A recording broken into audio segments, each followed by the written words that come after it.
Bonjour à tous, je suis Anne Vittori, médiatrice pour SOS Médiagir, centre de médiation juridique en Nord-Franche-Comté. Aujourd'hui, je fais écho à une vidéo que j'ai postée il y a 3-4 jours sur un film qui s'appelle Les Trois Frères. Et donc dans cette vidéo, je vous parlais des bénéfices de la discussion, de la médiation pour tous les conflits, les litiges, les contentieux, les procès qu'on voit à longueur de journée, qui prennent des tournures souvent dramatiques et que grâce à la médiation, on peut éteindre rapidement et efficacement. Voilà. Je voulais apporter une précision par rapport à ça parce que certaines personnes se sont peut-être dit en me voyant « Oui, mais la médiation très bien, sauf que moi, la personne avec qui j'ai un conflit, je ne peux pas faire de médiation avec elle. Je ne peux pas discuter avec elle tout simplement parce que ce n'est pas quelqu'un qui cherche à discuter. » Et là, effectivement, c'est quelque chose dont j'ai jamais tellement parlé dans mes vidéos, mais la médiation n'est pas adaptée à tous les profils. On va avoir des gens, par exemple, qui vont vouloir faire une médiation, mais dont le but ne va pas être une recherche de solution, pour X raisons qui les regardent.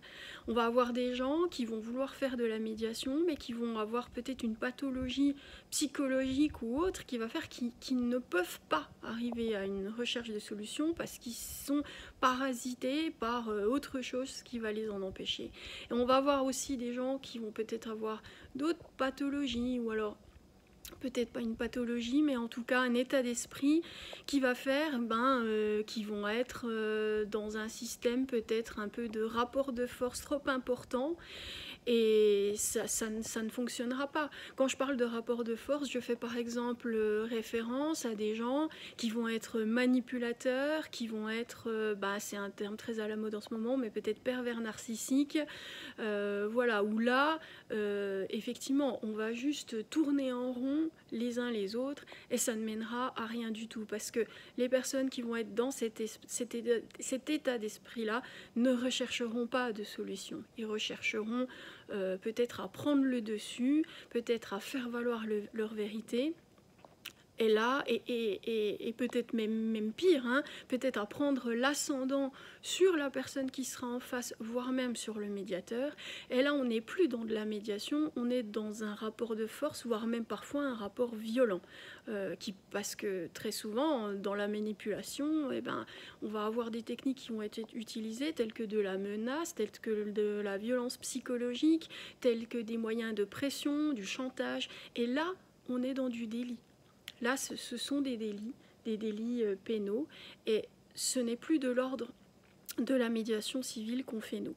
C'est peut-être de l'ordre de la médiation pénale, et encore, dans ce genre de cas de figure, c'est même pas tellement recommandé, à voir avec France Victime, qui est spécialiste là-dedans, mais la plupart du temps, à part la justice, il n'y a pas de solution à ça.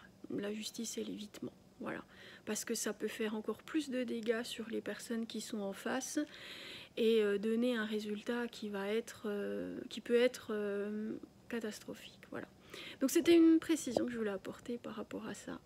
N'hésitez pas à me contacter, comme toujours, via la page, la messagerie, et je vous renseignerai avec plaisir.